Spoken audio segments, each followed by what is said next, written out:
Welcome, data center friends across the planet, regardless of whether you're from a data center operator, technology, facilities company, construction, or real estate company.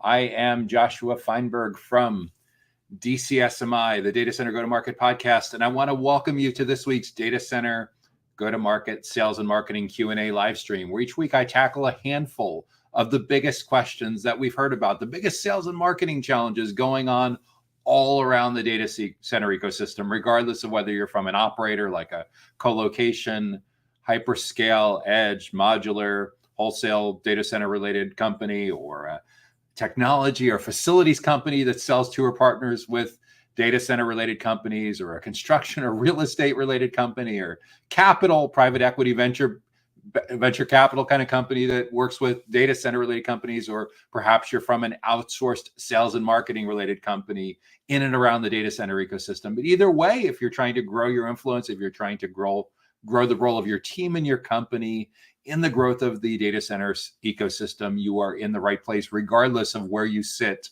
on a data center go-to-market team. Perhaps you're in sales, marketing, account management, or customer success, product, channel partnerships, or maybe you're the orchestra conductor, the executive sponsor that brings all of this great stuff together that helps ensure amazing collaboration and alignment across your internal and external team members. So each week, I look at a handful of these really, really big questions. And to make sure that you stay in the loop about new events and educational resources that we help with folks like yourself around these sales and marketing challenges, make sure that you're subscribed to our Data Center Sales and Marketing newsletter, which comes to your email inbox each Sunday. You can subscribe directly on our website at www.dcsmi.com.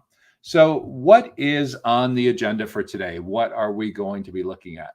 First up, we're going to talk about modular data centers, in particular, how a prefabricated modular data center provider can improve its brand, reputation, and trust. Then next, we'll look at how a data center sales rep, account executive, or sales development rep, SDR, AE, can find the correct person. After that, we will turn our attention to how a data center structured cabling company can close more deals. That'll put us at our halftime show, where we'll take a quick commercial break from our sponsor. And after that, we'll tackle 3 additional questions. How a data center real estate broker can address special considerations. How to explain the modular data center mentality to a steel construction company. And as we head down the home stretch on this week's Data Center Go-to-Market Sales and Marketing Q&A live stream, we'll look at how a global co-location data center designer can better plan its sales and marketing. So let's jump right into this week's first question. How can a prefabricated modular data center provider improve its brand, reputation, and trust? So your company provides modular data center related solutions. So we'd consider you somewhere like at the intersection between not quite wholesale, but not quite an operator, but something like the intersection, the Venn diagram overlap of those two spaces. You're basically building modules that look like miniature data centers that get shipped to a location and can either run on a standalone basis or be batch built together in a single facility to be run as modulars within there. And what's interesting is I first became aware of modular data center probably in the early 2010s. A few years after that, I remember being out on a trip in Phoenix and touring the IO data center that's now part of Iron Mountain for several years now. And they were very, very early on in the forefront of having these modules in a large type of facility. I remember touring the facility and seeing how cool that is. And on the same trip, I got to tour a facility from their sister company, Base Layer, about 20, 30 minutes away from there, that was building modular data centers. But at any rate, this is big, big business. And it continues to be big business because as the appetite for AI and high performance computing is fueling a massive increase in demand. You hear about Jensen Huang predicting this $4 trillion of upgrades that are going to happen over the next 4 years in the data center industry, and you hear about Michael Dell's forecast of a 100-fold increase in data center demand over the next 10 years. Well, certainly one of the ways to deploy capacity faster is modular data centers. So with that in mind, how does a prefab modular data center provider improve its brand reputation and trust? In the world we now live in, where the self-propelled buyer's journey has become the predominant buyer's journey, what this means is most of your best prospects and clients want to do a ton of research on their own before they're open to meeting with someone from your sales team, before they're willing to come down and take the tour. And whether it's taking the tour of the factory where you're building the modules, or whether it's walking through a data center where several of these modules are being deployed. Either way, your best prospects and clients are asking a ton of questions on search and Siri and Alexa and Copilot and Gemini and ChatGPT, and they're watching YouTube videos and they're reading blog posts and comparison guides. They're going to review websites. They're asking questions of their peers like crazy all on social media, especially on LinkedIn and Slack channels, and texting their peers for recommendations and things like that. And because of that, now an enormous part of their research and decision-making happens without you being in the room during this process. And this is a big change over the last 10 years. I mean, like I mentioned, when I first started learning about modular data centers, typically about half of a buyer's journey was over before sales contact. About half of the research and decision-making happened before someone reached out to a vendor to schedule a tour or come see the factory or what have you.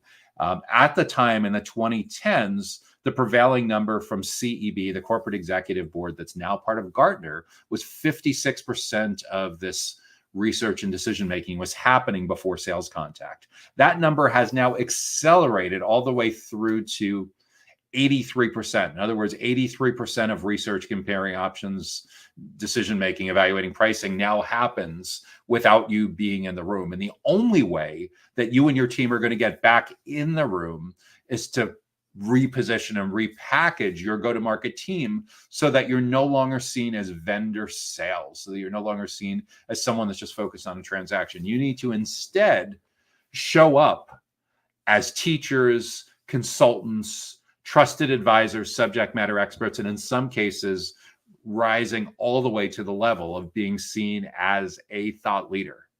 In order to do so, you need to be obsessively empathetic about what your most important kinds of clients care about, what their biggest goals are, what their biggest struggles are, where they hang out online and offline, how they get this information. And if this sounds a lot like building buyer personas, doing buyer persona research, that's exactly what it is. So it's incredibly important when it comes to building your brand. Let's put it in this way. 10 years ago, building a brand was largely considered something that a creative director owned. And yeah, for sure, the aesthetics, the trade dress, the colors, the hexadecimal colors, your fonts, your logos, for sure still matter. The aesthetics on your videos, for sure, absolutely still matter. But today, your brand is about so much more. Your brand is about everything that the most important stakeholders in the marketplace say about your company when you're not in the room. And given that you're hardly in the room anymore for most of that buyer's journey, your content and your educational events need to do most of that heavy lifting. And in order to make sure that you're able to attract the right people in the right places at the right time, and most of all in the right context, so that you, your team, and your company are seen as the definitive experts in the industry on anything and everything having to do with modular, prefabricated data center modules. It is essential that you be super precise, super crisp about who your ideal clients are. So understanding, when we look at the case study section on your website, what are the commonalities that allow you to come up with a well-documented ICP, ideal client profile? Where are your clients located geographically? Are they just in your local area, in a region, in a whole state or province, in a country, several countries, a whole continent? What are the geographic parameters where you can sell prefabricated modular data centers? Second, what company size is an ideal client? What's too big? What's too small? At the too small side, where would they have difficulty affording your minimum modular data center?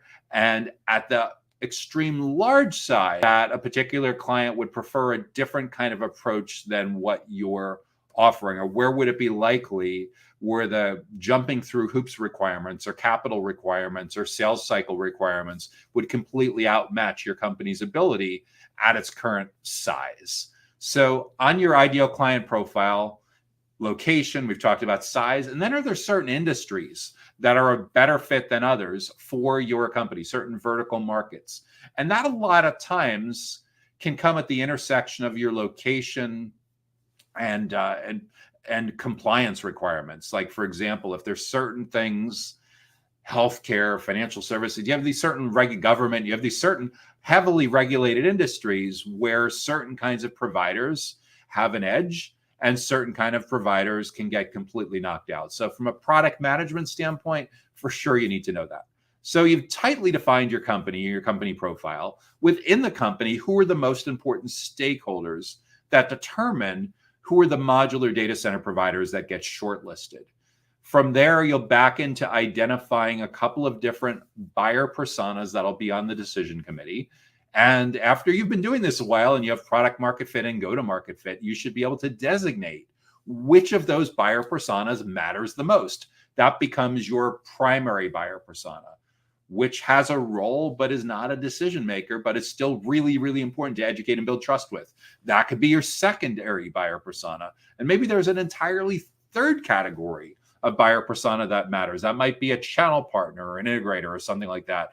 Tertiary buyer persona, or in a different kind of context, different business model, maybe that's your primary buyer persona. Over time, you may also come up with what's known as a negative buyer persona, where when this kind of stakeholder shows up, it's like the kiss of death. They completely grind your sales process, the buyer's journey, to a halt, because something that they do innately with their kind of job role, their function, their belief system, whatever it is really the antithesis of a company that would invest in prefabricated modular data centers. So when it comes to growing the brand reputation and growing the trust for a company that's in the business of modular data centers, be super clear about who the company is and who the stakeholders are, and then make it a really, really high priority for your client-facing team members to be seen as the ultimate educators, the ultimate subject matter experts, the ultimate advisors of anything and everything having to do with modular data centers at the intersection of this kind of company and what it is that you do. From a tactical perspective, it's content, it's educational events, it's an amazing blog, it's research reports, it's downloadable planning guides, it's podcasts, it's videos.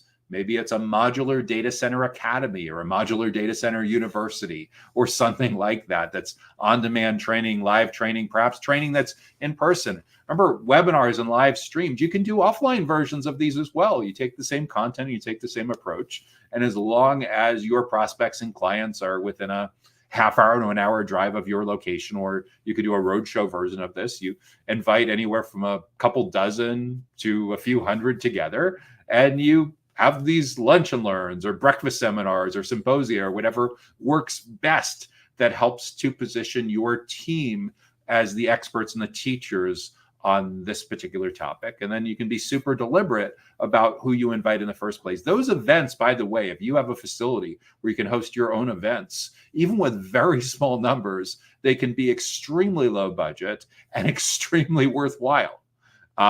Because if you think about, like, if you have a classroom or a conference room or something that can accommodate 20 people, and you're able to get 3 or 4 stakeholders from 5 or 6 different accounts on your target account list to come to a lunch and learn or come to a breakfast seminar, and they spend a half hour, 45 minutes learning from your CEO or CTO or whatever about some topics that are incredibly top of mind for them. They have 15, 20 minutes when they first arrive to network with each other and have some breakfast or have some lunch. Afterwards, you take them, you open it up for Q&A, and you take them on a tour around your facility, and you point out all the amazing things that you can do with your modular data centers that nobody else in the industry can match.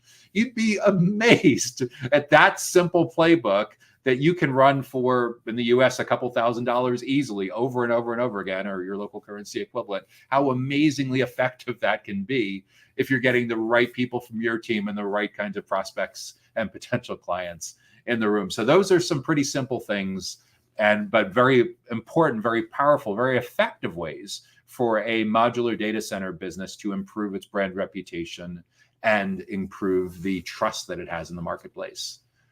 Next question up.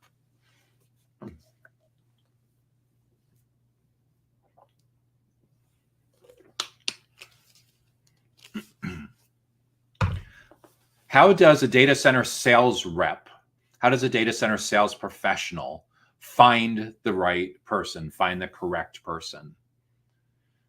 So you're either a sales development rep, an SDR, or a BDR, business development rep, or an account executive, something like that, in a sales related role in and around the data center industry. I don't really know your business model context, whether you're from an operator, a technology or facilities company, or a construction or real estate company, or something related to outsourced sales and marketing, but something related to the data center, digital infrastructure ecosystem, and you're in sales and you're struggling to find the correct person.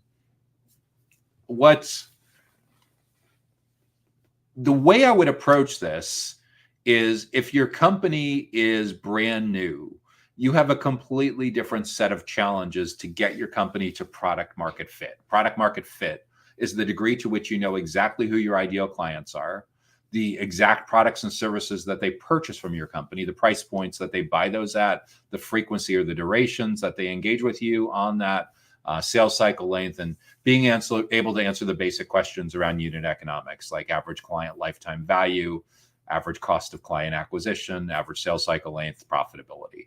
Once you have the answers to those questions and your company has hit the maturity stage where you have product market fit, the next step up is go to market fit. This is where you move beyond founder-led sales. You're hiring your first sales team, and you're trying to make sure that as you add capital to your growth plans, that the wheels don't fall off of your business, metaphorically, that you're able to continue to grow and scale profitably. And for most companies in and around the data center industry, what that usually means is not only that you're able to profitably close deals, but you're able to get those clients the outcome that you promised them in the first place, that they're able to have a great experience with onboarding, initial value, intended value, extended value, the basic foundational stuff that account managers, that customer AMs, customer success managers, CSMs work on all of the time, to be able to have delighted clients that help fuel positive word of mouth and are a pleasure to work with, and that are very open to overtures for expansion of the relationship, doing more with them, customer marketing, things along those lines. So that's getting to go-to-market fit. So let's go with the idea that you're on a sales team of an established business that's way past the product market fit stage and way past the go-to-market fit stage. So with that in mind, there should be some case studies, there should be some reviews of the kinds of clients that you've done best with. As part of sales onboarding, probably as part of even sales hiring, you should be studying those. If they're videos, watching them, if they're web pages, reading them, if they're PDFs, downloading and reading them, what have you, and look for the common threads, because that helps you to document your ICP. That helps you to figure your ideal client profile. That helps you to figure out your most important and second most important buyer personas. And by being able to look at your most successful clients and figuring out the people that were involved pre-sales and post-sales, it helps you to understand who should be your primary, your most important buyer persona, and what kind of job role, what kind of job function, what kind of stakeholder is your second most important buyer persona. And perhaps there's a category of a third kind of person as well that wraps into this decision-making committee. So that gives you a lot of insight. So once you know that, you'll have your ideal client profile documented geographically, company size, business model type of stuff. From there, you should be able to go build a target account list to fuel what's often known as account-based marketing, ABM.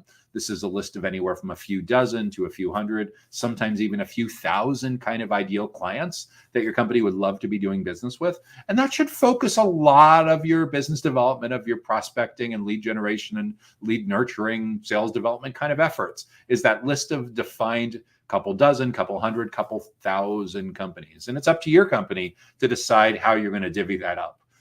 You really can one AE or SDR really handle prospecting thousands of companies, or is a couple hundred or a couple dozen at a time more realistic? I can't answer that question for you because it depends on your business model and your average deal size and your sales cycle length and the strength of the company's brand in the marketplace. But yeah, those are some of the key considerations. So the right person, the correct person, is not only subjective, it varies depending on what it is that your company does and your value proposition for that particular company.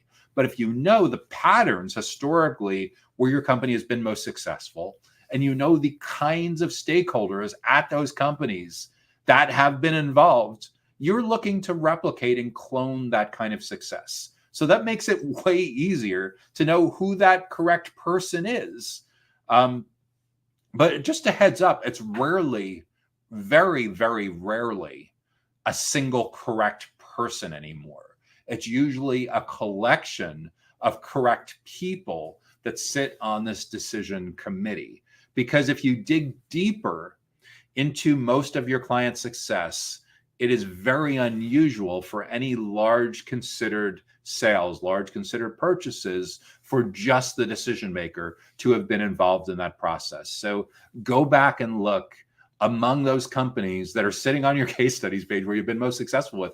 Go back and do some research in your CRM, your customer relationship management system, and see who was involved in that research and decision-making process and that planning process, both on a pre-sales and on a post-sales basis. And by involved, it isn't just people necessarily that sat in on the meetings. Certainly that would give them higher priority, but look and see in those same companies who was downloading content, who was subscribed to newsletters, who was attending webinars, who stopped by your booth at a conference, who came to your lunch and learn, who had a sales meeting 6 months or a year ago that doesn't seem like it's connected, but oh, interesting. Common first degree connections between that person and one of the people on the decision committee. So you roll this together and you start to get an idea of like mapping a particular account. And what mapping a particular account means is kind of like in your mind, and even there's tools that allow you to do this visually. You're kind of building like an org chart, an organizational chart of how those roles all interact with each other when it comes to what your company does in the data center ecosystem.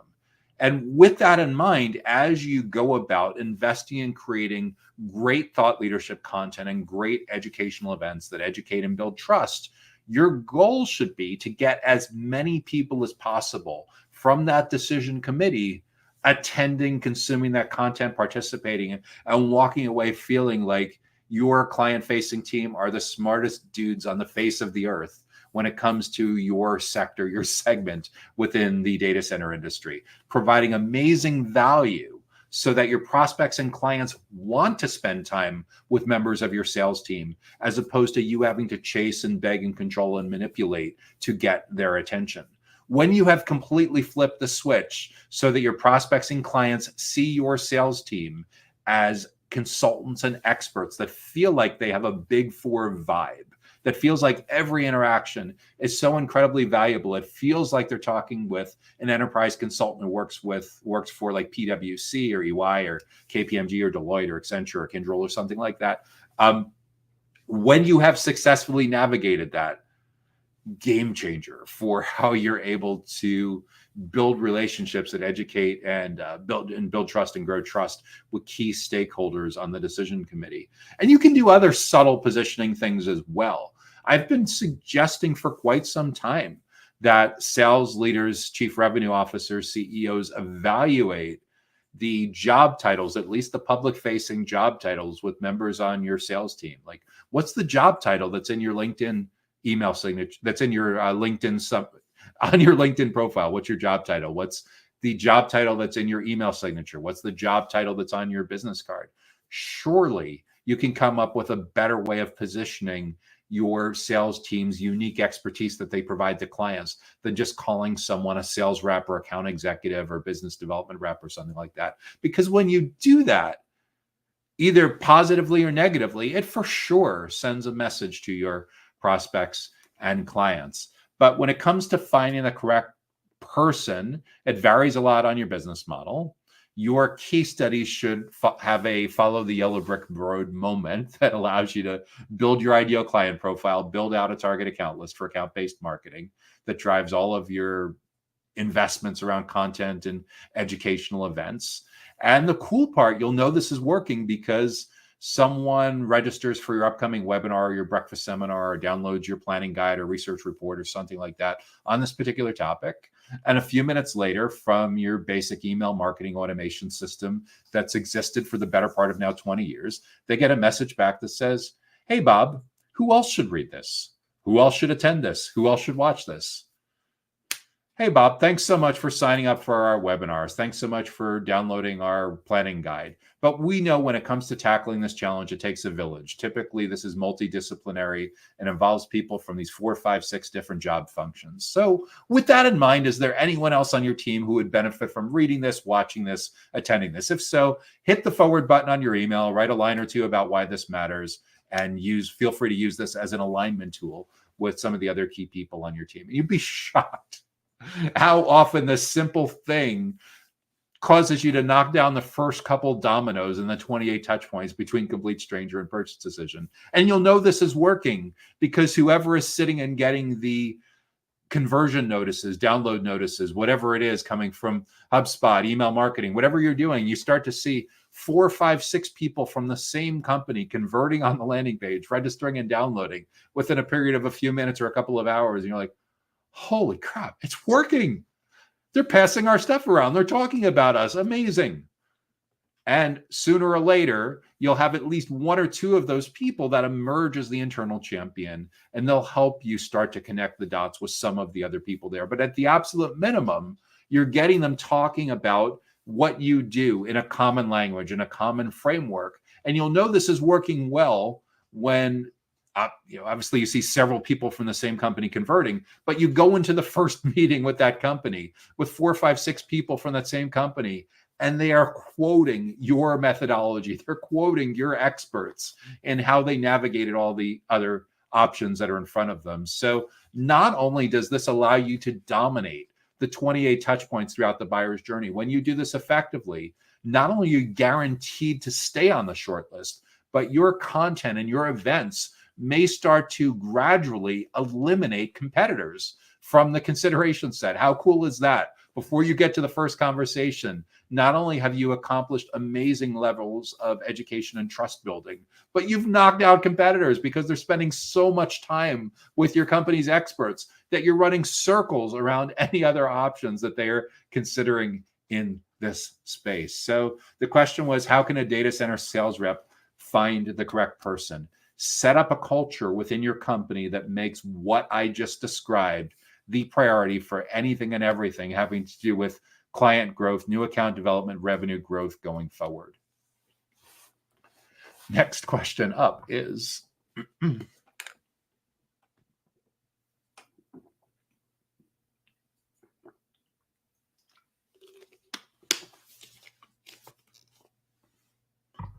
how does a data center structured cabling company close more deals? How does a company that sells structured cabling in and around data centers close more deals? So there's a couple things to lean into. Cabling companies kind of sit at the intersection of low voltage and telecommunications and network infrastructure. And because of that, there's different kinds of stakeholders in and around the data center ecosystem that you likely want to be building mutually beneficial relationships with over time. Big cabling jobs often happen around the same time as commissioning following construction. So there's 2 categories of companies to build relationships with. The end results of cabling that end up in switches and routers that rolls up into a network engineer, a system engineer, a network operations center. Companies that provide racks and cabinets. That's where the cabling ultimately will end up landing when it gets plugged into a switch or a router, and it's going on risers and all this other stuff within the data center ecosystem. So yeah, there's a lot of great, if you were thinking about building an event, hosting events, hosting a podcast, there's a lot of great ecosystem partners that you could have to grow a structured cabling business and educate and build trust that would allow you to close sales faster. But I would also caution to tell you that being a low voltage cabling company is a very mature industry. Early on in my career, I had an IT services, IT consulting business, what would be considered an MSP today. And I had multiple low voltage cabling companies that we worked with on a regular basis. And I can tell you without a doubt that this is a very mature industry. So if you're not constantly looking at what is coming next and figuring out a way to differentiate in your product and services delivery, and now even more important than that, differentiating in the awareness and the consideration stages of the buyer's journey, it is really easy to get commoditized, which means that you're forced to compete on price. And that's a crappy way to grow a business. So we want to make sure that you avoid that. So with that in mind, there's a couple strategies that I would advise someone who is thinking about, like at a chief commercial officer, chief revenue officer level, what it takes to grow sales and close deals more rapidly around structured cabling. For starters, get very deliberate about the kinds of clients that you work with and make sure this is documented in your ideal client profile, your ICP, that everyone on your go-to-market team has access to across marketing, sales, your account managers, your product team, your channel partnerships team, your executive leadership team, really, really specific about where you've been historically most successful. So this should include a geographic component. It should include a company size, what's big enough that they can afford your minimums, but not so large that they're likely to have a crazy long sales process or absurd amount of hoops or crazy financing or something they want you to jump through, or regulatory requirements that you can't meet, or insurance requirements or something like that. So where they're located, company size, and then are there any industries, vertical markets where you do really well? And conversely, on any of these factors, are there things that are negatives where you just get knocked out prematurely because you're not able to check a certain box that companies that are just like that always tend to have in common? So from the ideal client profile, next, you'll be able to build a target account list. From there, you should be able to define and prioritize your buyer personas, do the buyer persona research, and understand the biggest goals and challenges that a data center related stakeholder has throughout their research and decision-making process, what their biggest goals are that they're trying to achieve, what are the things that they're struggling with the most, their biggest challenges, their biggest stressors, what are the things that when they mess up could potentially derail their career if it's that bad, what are the things that cause them to have to work nights and weekends when that's not their normal time when they work, what are the things that interfere with their time off with friends, family, loved ones, what are the things that can mess up the chance for them to have some well-deserved time off or vacation to recharge, but something about structured cabling being screwed up interferes with that. All of these things together, the amalgamation, the summation of all of this together helps you to have a really crisp, tight, empathetic buyer persona approach to all of your content and educational events. That alone will help you close more deals faster because you'll understand exactly who they are.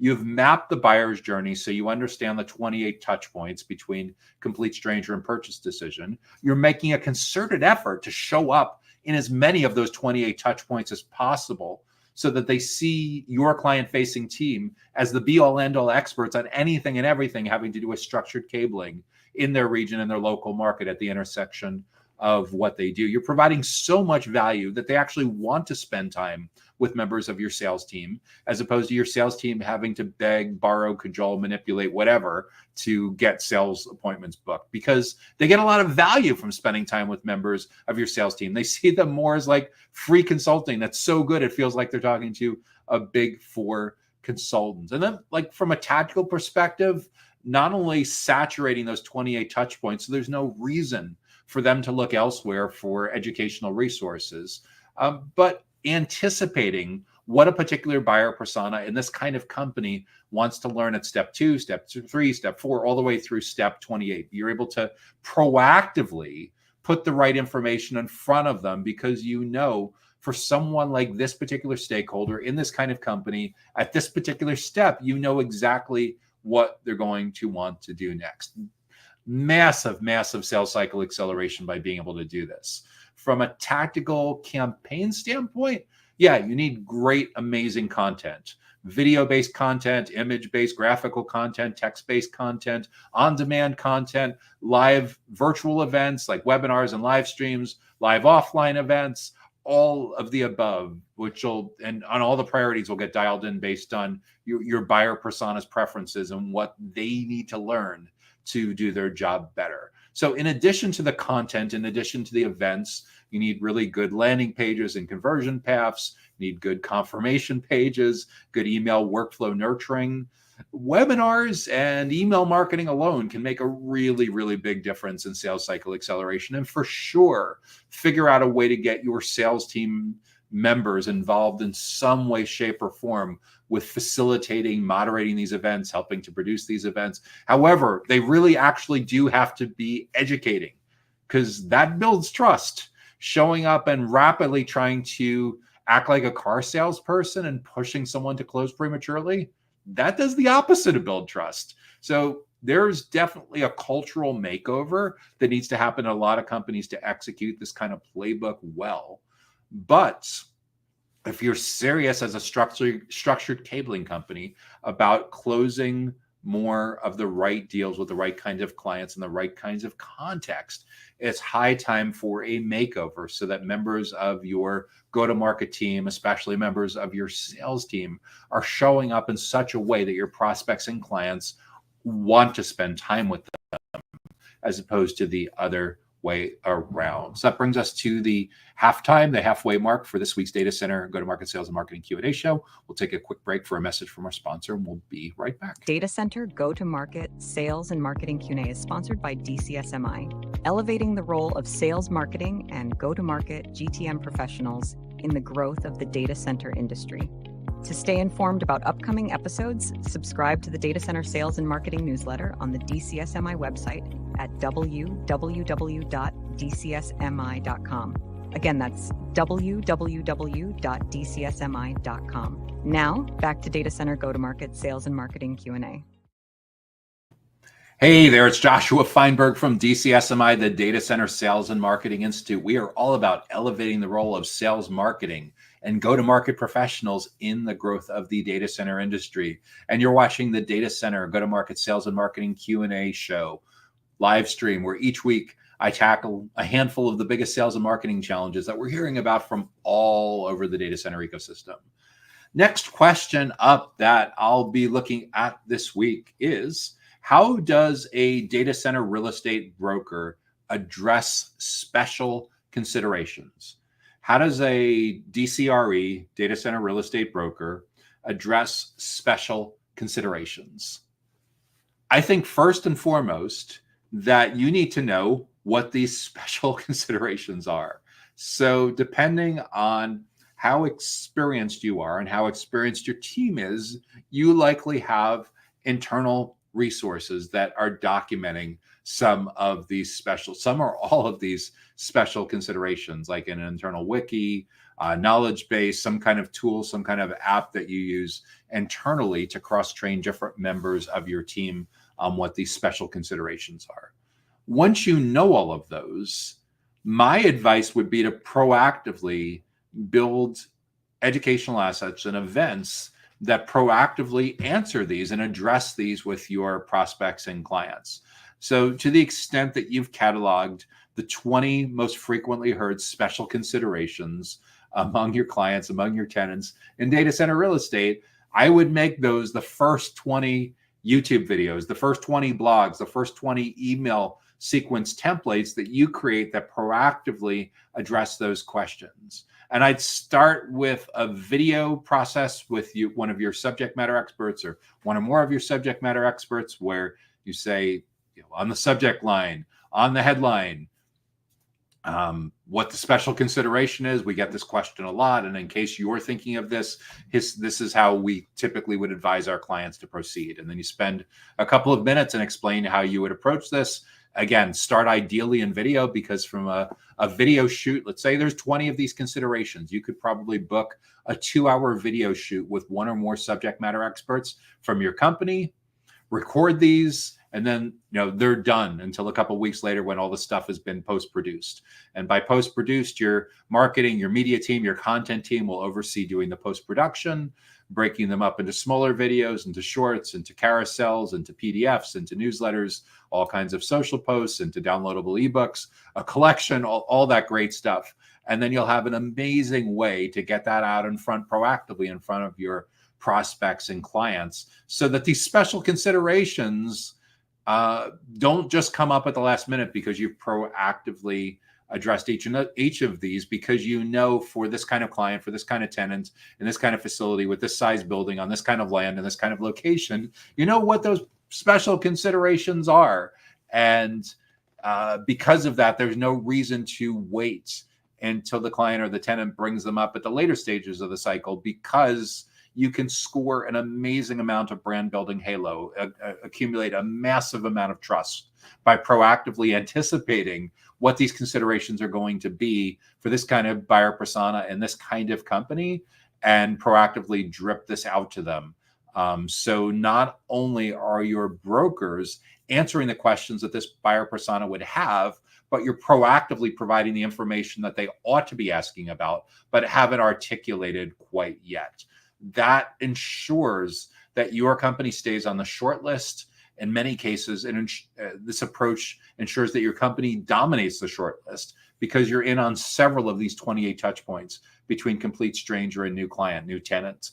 And because of that, you're actually taking away the opportunity for them to go spend time with your competition, because they're getting so much value. They're learning so much from hanging out with your team that all of a sudden now they want to hang out with your brokers, your experts, as opposed to going to seeking out other alternatives. And when that happens, not only are you guaranteed to be on the short list, but in many cases, you start to knock out weaker competitors along the way. So when they get to being in market, so when they get to the point that they're ready to start looking at the lease and looking at something more concrete, you've already done an enormous amount of education and trust building that ensures that you're really, really solidly in there in the consideration set. And in unusual circumstances, but it does happen, there can be cases where you do such an amazing job of showing up as the be-all end-all expert on data center real estate that your content and your events experiences knock out all of the competitive options.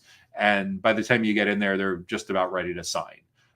So yeah, that's how I would approach these special considerations. And I would be constantly looking to research and catalog new special considerations, so you understand the dynamics, the changing trends in your marketplace, which right now in real estate has to do with availability, has to do with community activists blocking developers from moving forward, has to do with grid power availability, saturation. It's a host of factors that are coming up.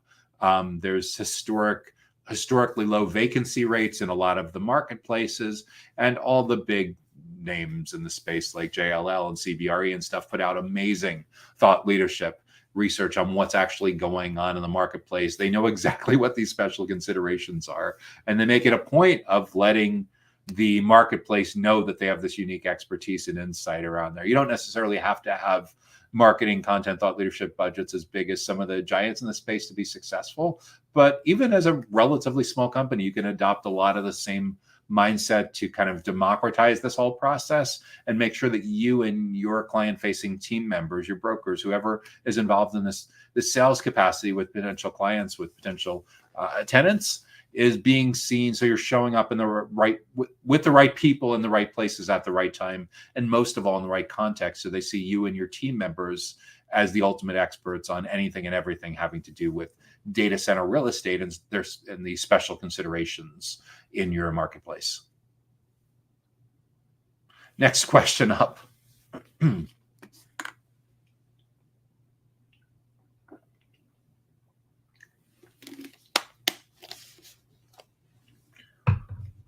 how do we explain the modular data center mentality to a steel construction company? How do we explain modular data centers and the mentality behind modular data centers to a steel construction company? Wow, that is a really specific question. So the way I would approach this is get really dialed into who these steel construction companies are.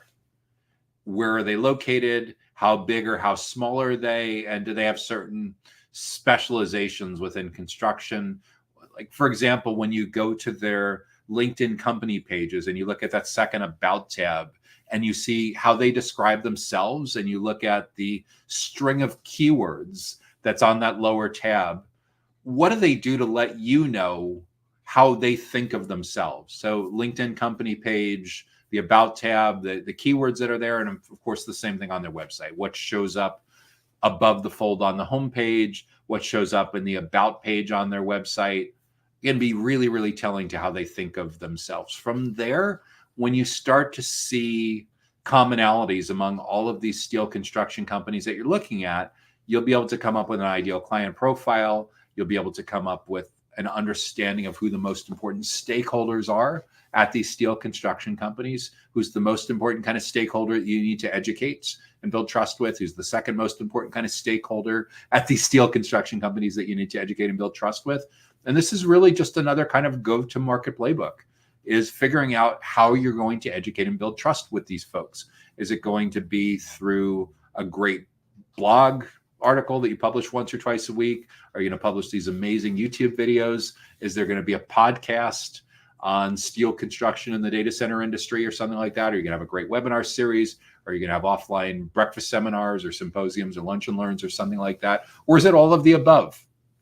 But you need to get really dialed into, in their own words, what these steel construction companies see as their biggest goals are when they're working in and around digital infrastructure, when they're working in and around the data center industry. What are their biggest stressors? What are their biggest frustrations? What are their biggest challenges? In their own words, not what you think those words might be, but what their own words actually are. So a head of construction for a steel construction company, for a smaller company, maybe it's a CEO or COO. Again, you're going to figure out what the job roles are depending on how big or small these companies are. That's part of the exploration process to getting you to the point that you have success and product market fit and case studies and all that stuff. But understand who the companies are. That'll help you build your target account list. Understand who the stakeholders are that are getting involved in these pre-planning, pre-construction kind of conversations, and look to build relationships with them so they see you as the be-all end-all experts at anything and everything having to do with modular data centers at the intersection of steel construction for the digital infrastructure industry. So explaining it is largely coming down to understanding what are their biggest questions, what are their biggest challenges, and in order of priority, tackling those one at a time. You can tackle it through blogs, you can tackle it through YouTube videos, you can tackle it through a podcast, you can tackle it through a webinar. You can do all of the above and then repurpose it and use outbound. You can use LinkedIn. You can use a variety of different tactics to educate and build trust with these really important stakeholders at these steel construction companies. But that's how I would approach explaining modular data centers to steel construction companies. Be aware of the journey that they're going to go through. Understand that just like most in this space, there'll be 25 or 30, 28 touch points between complete stranger and purchase decision. And it's not enough to just show up once. You need to show up repeatedly over and over and over again and continuing to add value by understanding what they need to figure out to grow their career, to grow their team's impact, to grow their company's impact, for them to grow their data center digital infrastructure related business by adopting this modular data center mindset. And early on, they're probably not looking for modular data centers. That's probably more a consideration stage to decision stage kind of topic research, keyword kind of situation. Early on, there's probably in the awareness stage of the buyer's journey, there's probably some things that lead to that, but that's probably not necessarily the first thing that they were looking for when they first started out on this journey. And the only way that you're going to know those topics is by interviewing the key people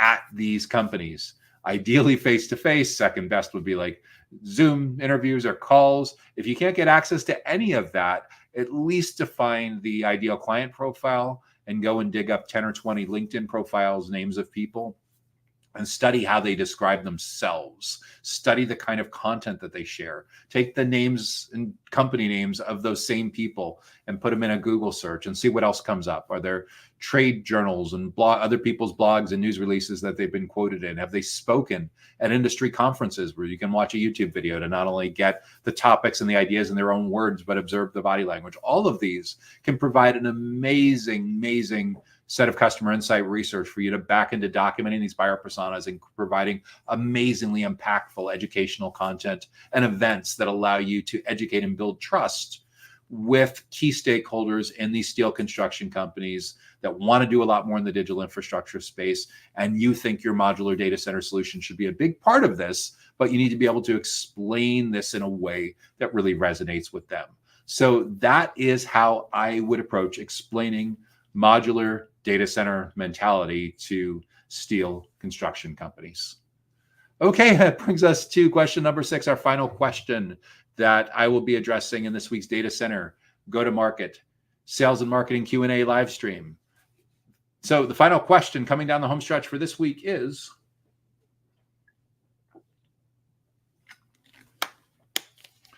this is about design. I guess design and build. Perhaps it's just the design part. Maybe it's just the architecture, engineering kind of part here. But how does a global co-location data center designer better plan sales and marketing?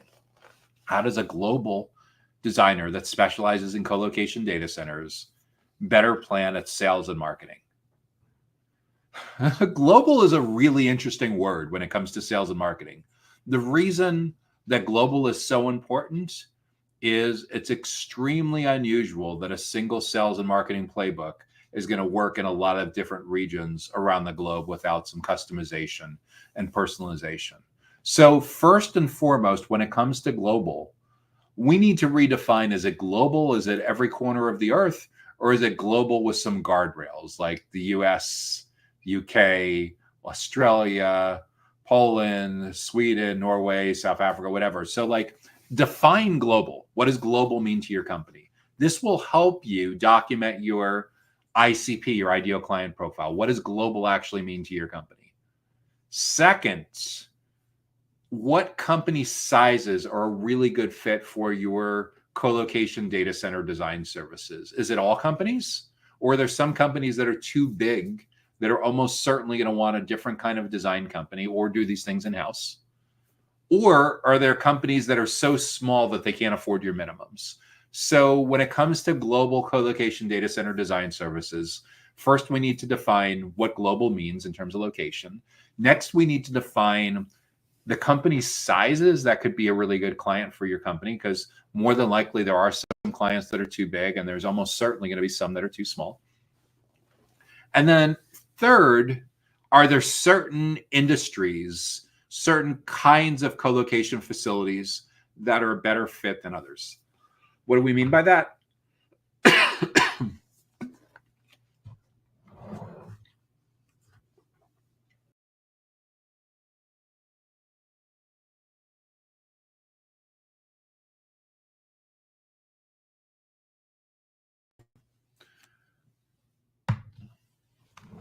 So what do we mean by industries or business models that are a better fit than others when it comes to designing co-location data centers? Well, depending on where the locations are, there's certain kind of governmental data centers, healthcare related data centers, financial services related data centers that have regulatory requirements. Do you have expertise around that or don't you?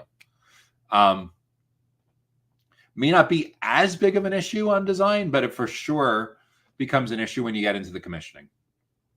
So where have you been successful? Where have you hit a roadblock? Are you really good at manufacturing companies and really good in telecommunications companies, but haven't had a lot of traction elsewhere?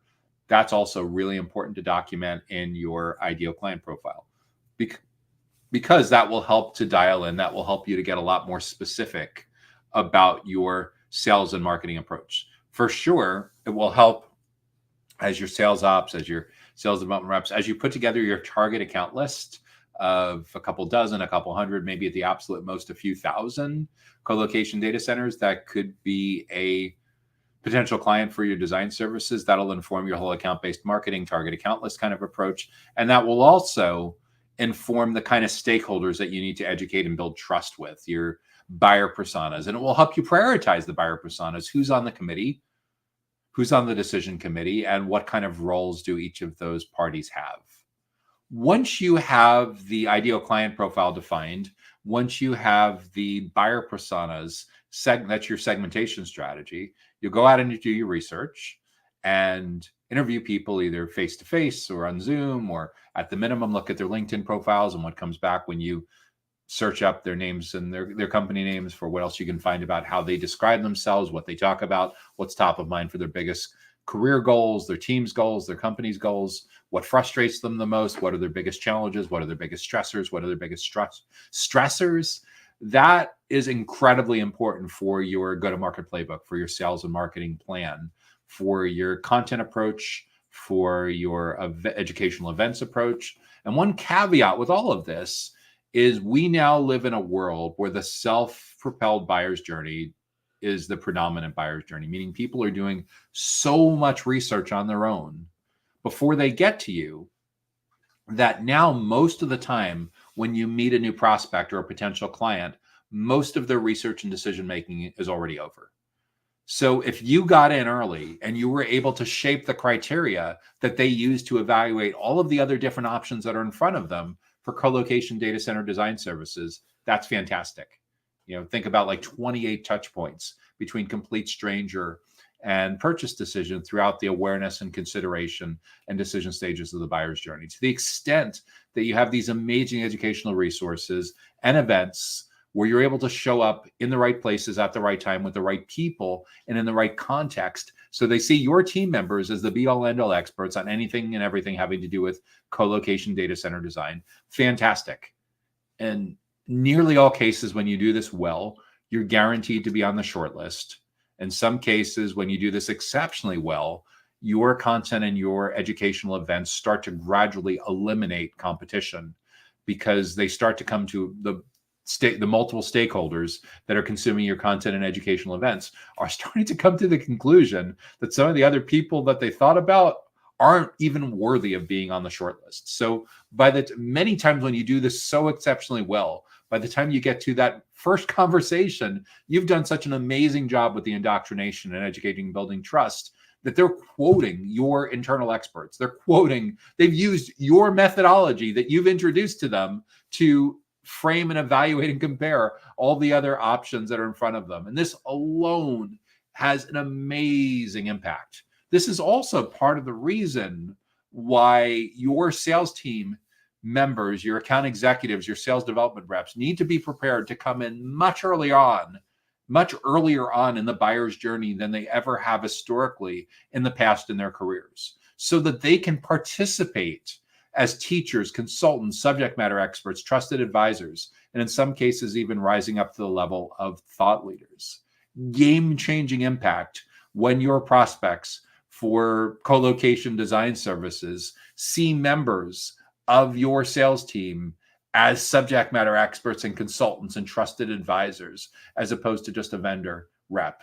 Because when that happens the right way, your prospects and clients actually want to spend time with members of your team, as opposed to members of your team having to chase them and beg for attention all the time. And along the same lines, members of your marketing team will probably look a lot more like a media and events company, and they'll be prepared to go much deeper into the buyer's journey, sitting side by side on the same team with the SDRs and the AEs, much deeper into the journey than they ever have in the past. There also may be multiple members of the rest of your go-to-market team, account managers, customer success managers, product managers, channel partnerships managers, that make a ton of sense to have involved in some way, shape, or form in creating, hosting, facilitating these tremendously impactful educational events experiences for potential buyers of co-location data center design services. And even the junior members of your team that are relatively new to the industry can many times participate and have an impact, because even though they clearly won't be the thought leaders. They can still be great tour guides and great concierges of your internal resources that are more seasoned and more expert with all of this. So when you change the context so that your prospects and clients now see you as Co-Location Design Academy or Co-Location Design University or whatever, the Co-Location Design, whatever it is, it completely changes the way that they look at your company. And this is the culture going forward that's going to make a company like yours way, way more differentiated and way more successful in aligning with the way that modern human beings actually research and make these purchase decisions. So many companies, especially in the construction and real estate related segment of the digital infrastructure space, are leaning on a sales and marketing playbook from the 2010s. It's insane. It's as if some of the people on these teams are expecting a comeback, a resurgence, a renaissance of printed phone books, printed trade publications, fax machines, and dial-up modems. For the Gen Zers that are watching this, you're probably wondering, what the heck is Joshua Feinberg talking about? What is a fax machine? What's a dial-up modem? You can look it up on YouTube. But at any rate, it's super important to understand these customer insights, to understand your buyer personas, to understand how they research and make their purchase decisions. And yeah, there are extreme edge cases in the extreme minority of these buyers' journeys where people haven't changed much. But like McKinsey, for example, found that 70 to 80% of B2B decision makers now prefer a digital journey. So if you think that all of your prospects and clients are a digitally resistant 80-year-old CEO who barely uses a smartphone, who still has an old-fashioned secretary that prints out their emails and reads it to them, and takes their phone messages on a pink while you were out thing and passes around memos in an inner office envelope with the little string that wrapped around the circle fasteners that were on there. Like, if they really believe this is the case, go spend more time with your clients. I can assure you that if there are any digitally resistant stakeholders on the decision committee, when that person retires, there's not going to be another digitally resistant stakeholder that's going to take over their place on the decision committee.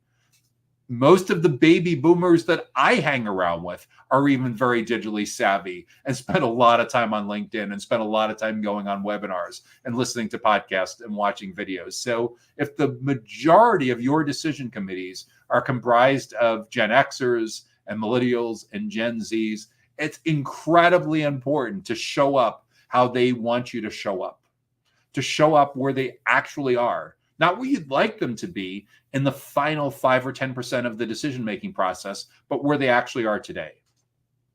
Because if you can show up where they actually are today, you can have a massive impact on how they evaluate all of the alternatives that are in front of them.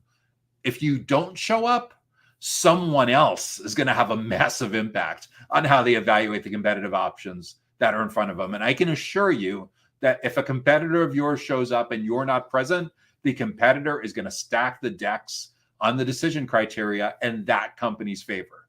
So if you want to be the one that is involved in as many of those 28 touch points as possible, that is seen as the definitive experts, teachers, consultants, subject matter experts, trusted advisors, and thought leaders when it comes to anything and everything having to do with co-location, data center, design services, going forward, your sales and marketing playbook should look a lot more like a media company that is built to provide amazing educational resources that educate and build trust with your most important buyer personas in the most important kind of companies that matter most to your company's growth as a company that provides global co-location data center design services. And needless to say, if you're providing this in multiple countries, obviously you're going to need to provide these in localized versions.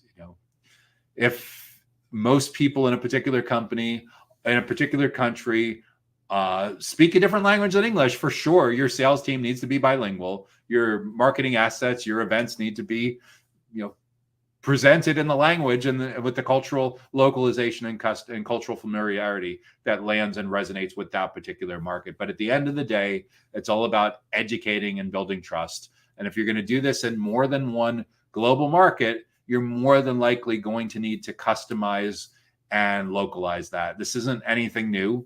For early on in my career, back when I was doing contract work for Microsoft Small Business Channel Partner Program, there was localizations in a dozen different languages because what was being built out of the tools and resources and blogs and downloads and all that stuff out of Redmond, Washington, sure, resonated with people, with channel partners in the US and in Canada, and to a certain extent in the UK and Australia, but in other places for sure, it needed language translation. So if your company is truly global and you're truly doing sales and marketing in these regions, you may start with a US first approach, but at the end of the day, these are all investments in growth.